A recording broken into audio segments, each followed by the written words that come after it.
Suspense.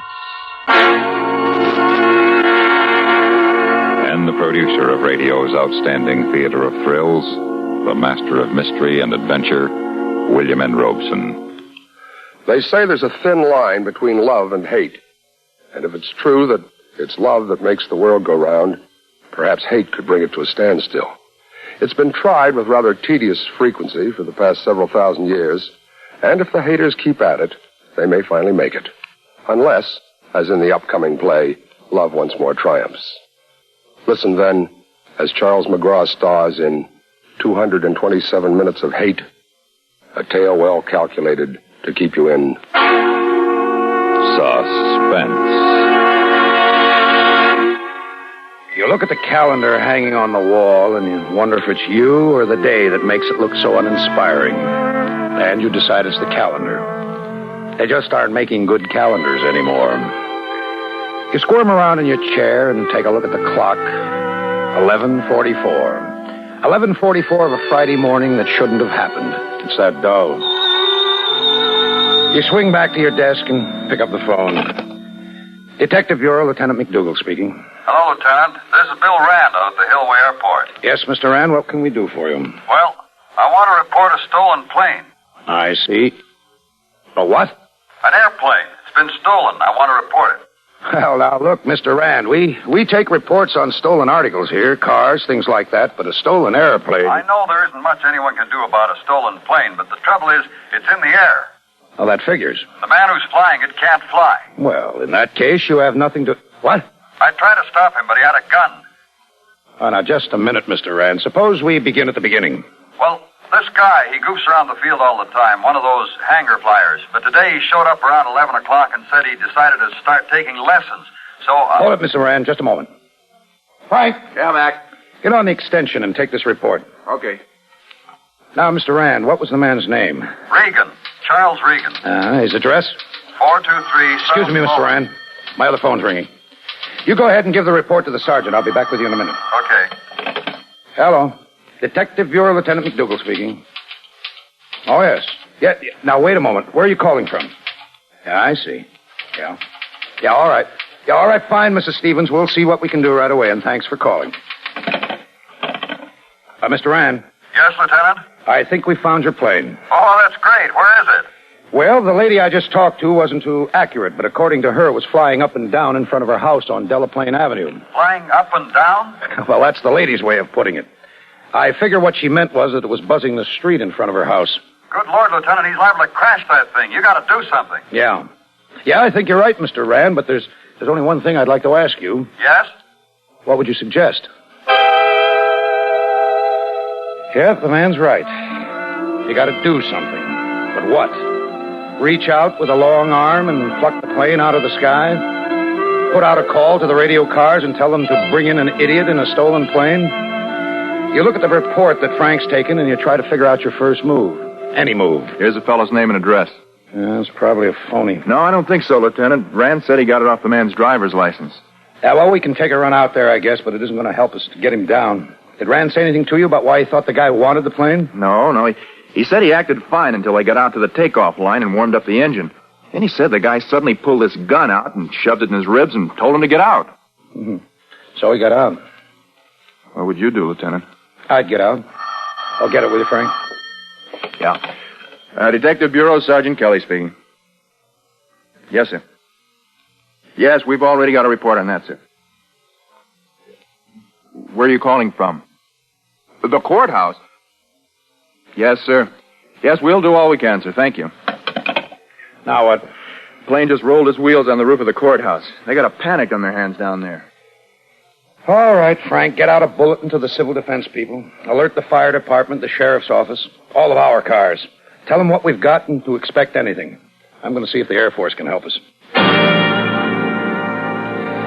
You grab your phone and call the air base on the edge of town. It takes a little doing, but finally you get a colonel who's interested but firm. Look, Lieutenant, I assure you we'd like to help, but what can we do?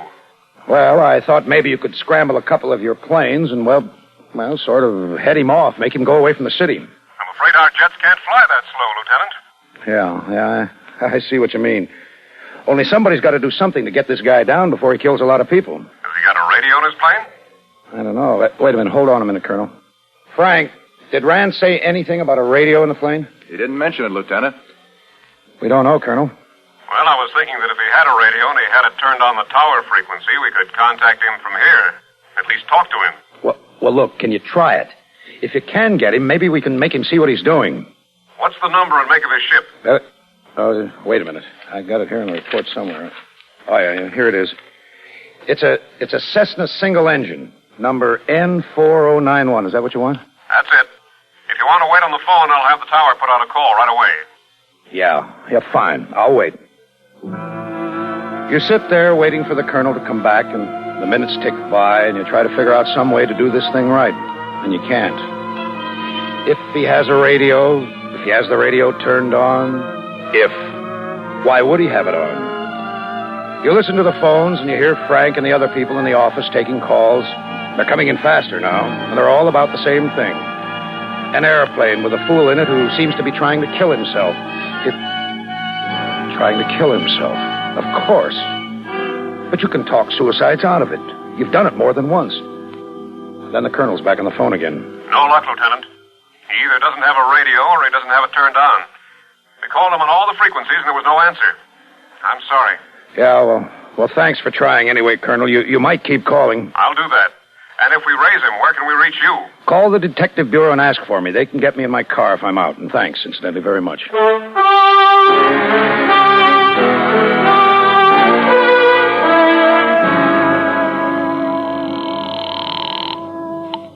Hillway Airport, Bill Rand speaking. Hello, Mr. Rand. This is Lieutenant McDougal. Oh, yeah, Lieutenant. You got a line on my plane yet? Now, listen, Rand. Did that ship have a radio in it? Yes. Well, good. Was it turned on? Yeah. You sure? Well, sure, I'm sure. I turned it on myself. Well, the airbase tower's been trying to reach the plane. It doesn't answer. It doesn't that?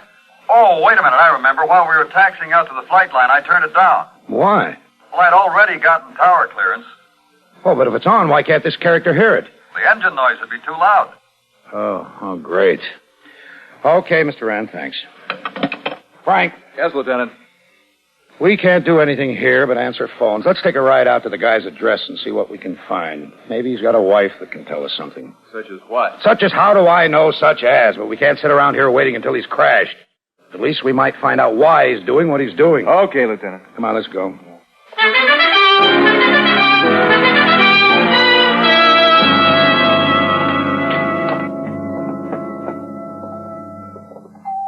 Nice-looking place. Yeah, I hope someone's home.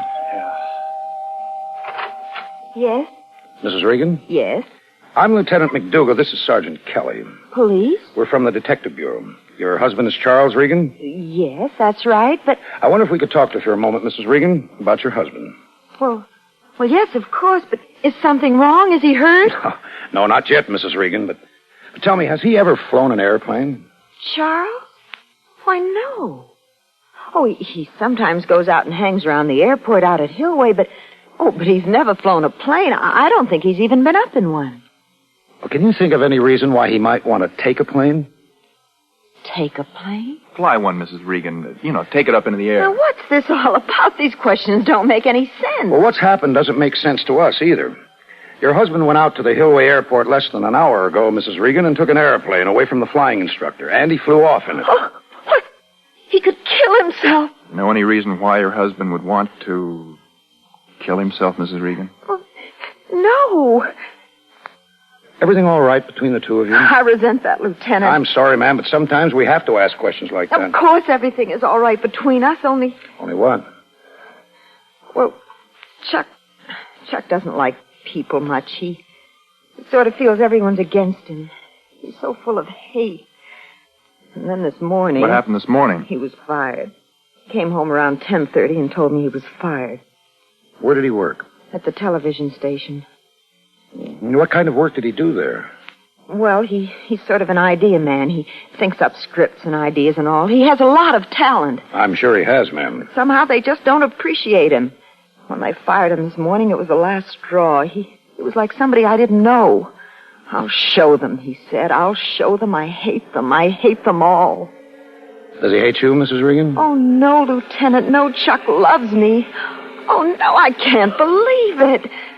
Of course, my husband was upset, almost sick maybe, but he wouldn't do anything like this. Wouldn't he? Well, look up there. N4091. That's the plane, Lieutenant. Is that your husband, Mrs. Regan? Yes, I can see him. He's waving to me. Chuck! Chuck! Chuck!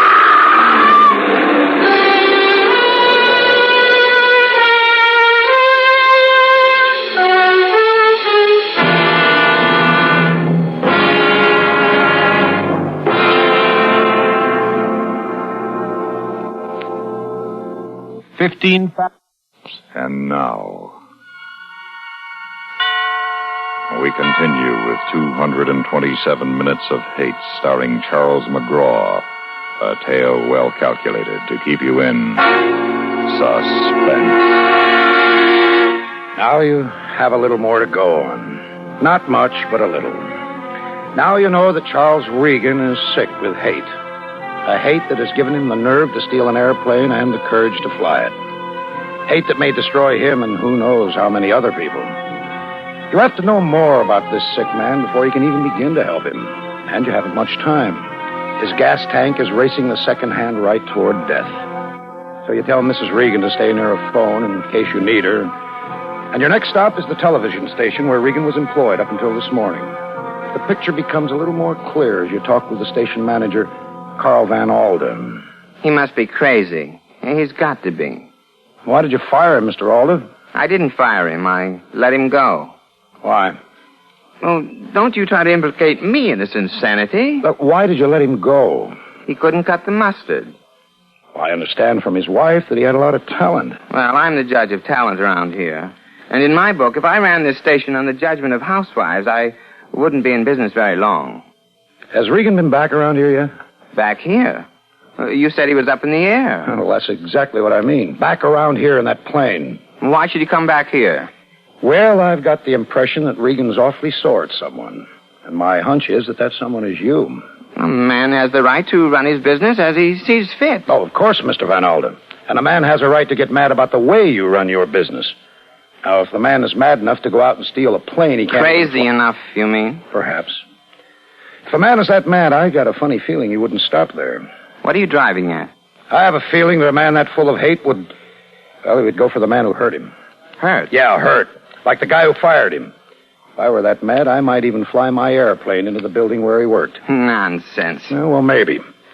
But if I were you, I'd start thinking about evacuating this place. Evacuate?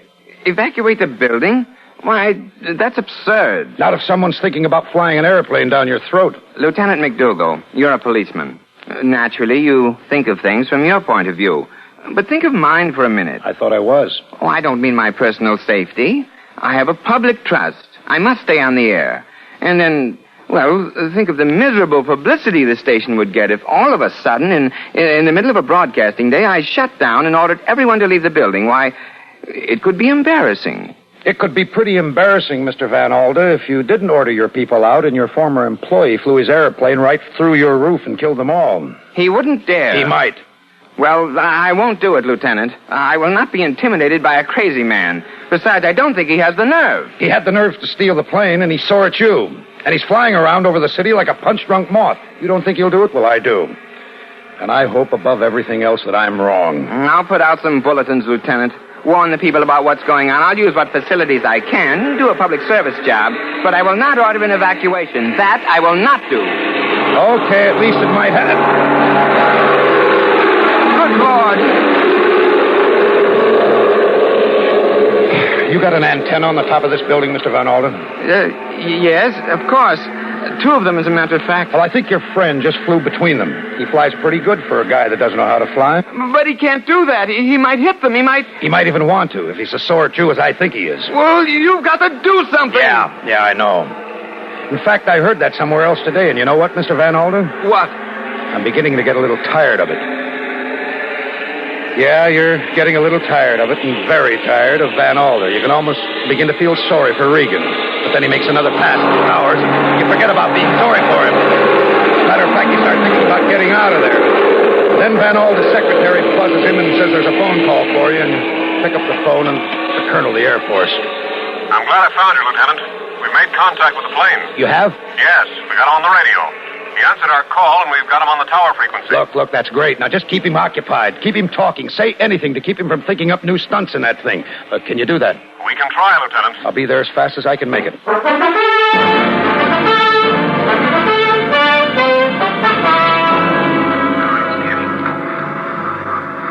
Air Force 306. You're clear for straight-in approach. Traffic, 3F86 outbound. 1T33 on final. Over. Roger, clear for straight-in approach. Air Force 306. Hello, Lieutenant. I'm glad you got here so fast. You still got him, Colonel? Yeah, we've been talking to him. He's not too receptive. How'd you get him to turn up his radio? Must have been a fluke. Evidently, he made a fairly steep dive on something, and when he pulled up, his knee hit the volume knob. First thing we knew, he answered one of our calls. Well, look, I want to talk to him. Can you get him for me? Sure. Try the Cessna again, will you, Sergeant? Yes, sir. Hello, Cessna 4091. This is Air Force Tower calling. Calling Cessna 4091. Come in, please, Cessna. Over. Hello, Air Force. This is me. What's on your mind now? Let me have that mic. Hello? Regan, can you hear me, Regan? Yeah, sure I can hear you. Who are you? I'm Lieutenant McDougal of the Detective Bureau. Now listen, Regan. I want you to fly that plane away from the city. Sorry, Lieutenant. I'm kind of getting to like it up here over the city, and I'm going to stay here. Look, Regan, you've got to think of the people who are going to get killed if you crash that thing into a building. I've been thinking of them, Lieutenant. And I'm sorry for them, but I got something to do that's more important. Listen to me, Regan. Go ahead. Kill yourself if that's what you want to do. But don't kill a lot of innocent people while you're doing it. Lieutenant, you're wasting your time. I'm getting so I can aim this plane pretty well. As soon as I get tired of flying it around the city, I'm going to fly it right into those towers on top of the television station. I've been pretty close a couple of times. And when I get ready, I won't be close. I'll be right on target. Regan, you're acting like a kid who lost his lollipop. So you got fired. A lot of people get fired. A lot of people get fired and don't deserve it. But they don't go out and try to kill everybody. If you say you can aim that plane pretty well, okay. Okay, aim it towards the Air Force base on the edge of town. You ought to be able to find it. We'll get the crash trucks out, and we'll do everything we can to... Save it, Lieutenant, save it. If you want to use those crash trucks, send them over to the television station. I'll give them a show they won't forget for a long time. Now, knock it off. You bore me. Regan. Listen, Regan. Answer me. His radio's still on, sir. I can hear the carrier hum. Yeah. Frank. Yeah, Lieutenant. Get on the phone and tell the boys to start evacuating the television station immediately. Right. And ask Radio Central to get a car to Mrs. Regan's house and bring her out here. Tell them to hurry. Maybe she can talk some sense into him.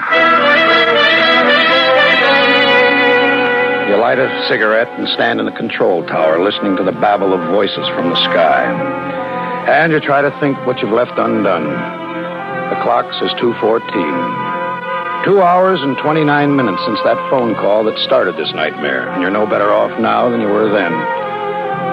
You suddenly think of Rand's report and the words gas aboard, approximately 3 hours. If he'd only run out of gas in the country somewhere, but you know he won't. And you know he means what he said about flying down into the towers. And you begin to get scared.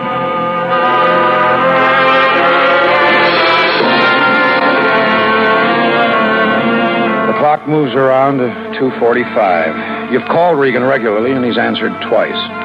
And his answers haven't helped. And then at last, Mrs. Regan arrives. Lieutenant, have you talked to him?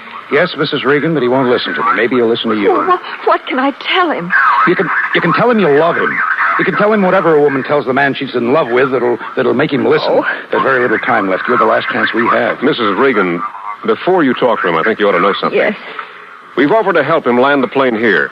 We can do that. We've done it in bad weather with people who've had very little experience. Chuck's never flown before. I know, Mrs. Regan, but the main thing is to get him to come over here and make his try where we can help him. I want you to understand that we can help him if he'll let us. Yes, thank you. We're going to call him now, Mrs. Regan. And if he doesn't answer me, I'll give you the mic. You can call him, okay? Yes, all right. All right. Hello, Regan. Regan, this is Tower calling you, Regan. Can you hear me? Regan, your wife is here and wants to talk to you. You tried, Mrs. Regan. Maybe he's not even up there anymore. Maybe. But all we can do is try, Mrs. Regan. Now, please. Like this? Yes, that's right. Just talk into the mic and ask him to answer you. Yes. Chuck. Chuck, please. If you hear me, please answer me. I hear you, Lil. But I won't listen, honey.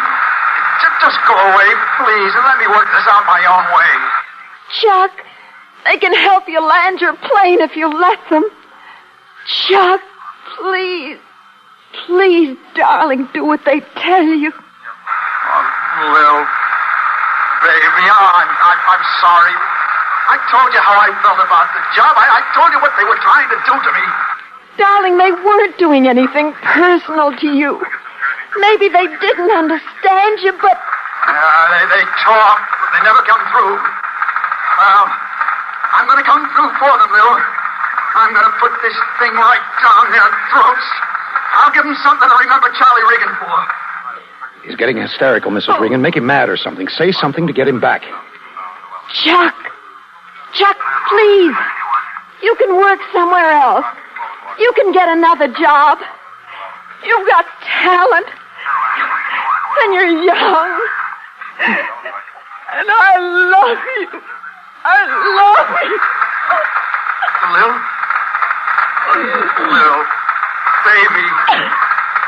Oh, listen, baby, I don't want to hurt you. I never wanted to do anything to hurt you. I gotta do this now, don't you see? I can't quit this time. You won't be quitting. You'll be winning, Chuck. Don't you see, darling? You'll be winning. Oh, baby, I don't want to hurt you. Bring the plane over here, Chuck. Please let them help you. Please. But I don't know whether I could do it. I don't know whether I could get the thing down even if I could find the field. You can try, Chuck. You can try. Oh.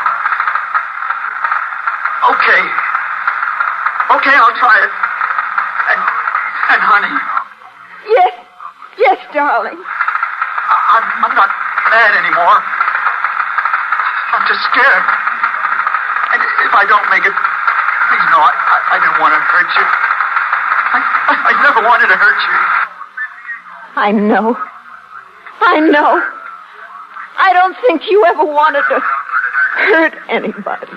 We better try to get him over here. He hasn't got much gas left. Right. Take over, Sergeant. Talk him down. Yes, sir.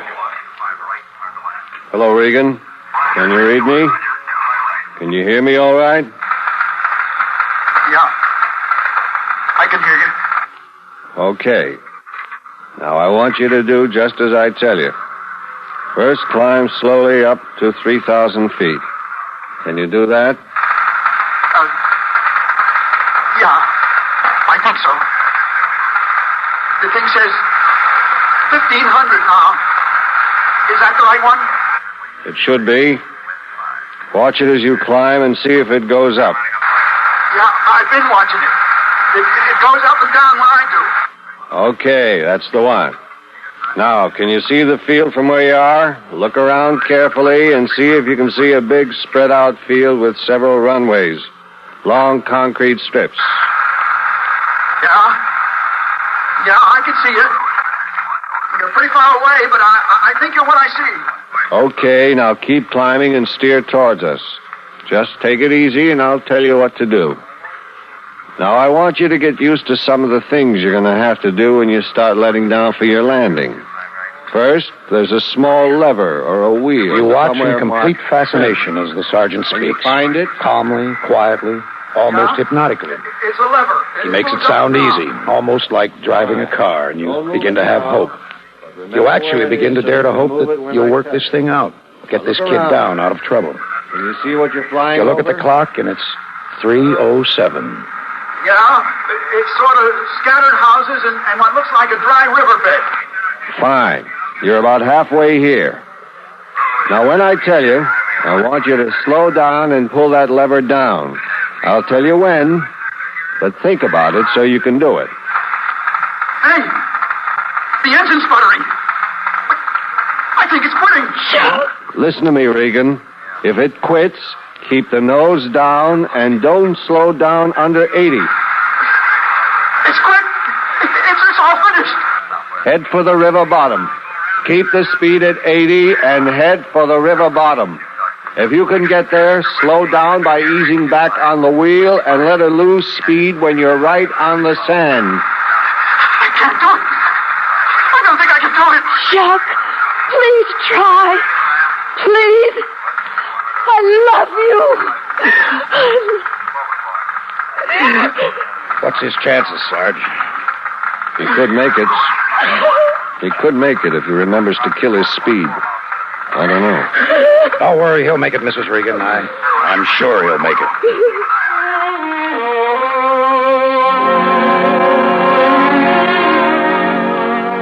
You say the words, but you don't feel them. You wish you could believe them, but who's kidding? A guy in an airplane crash landing in a riverbed. You know there's not much chance. And you stand there waiting. And time keeps running, but for you and Mrs. Regan, it's run out. And then the colonel picks up a phone that suddenly rings, and he's excited. And he hands the phone to you, and you listen to a voice on the other end. He come right down over to my house and banged down on the alfalfa. I thought he was going to take the roof off. How about the pilot? Is he hurt? I don't figure he is. Won't get out of the plane, but he don't seem to be hurt. Just sits there staring out the window. Plane ain't hurt much neither, as far as I can see. It just come down and skidded around a little and stopped. He must be a right good pilot to bring that thing down like that. Real good. Yeah. Even better than you know. We'll be right out to get him, and thanks for calling.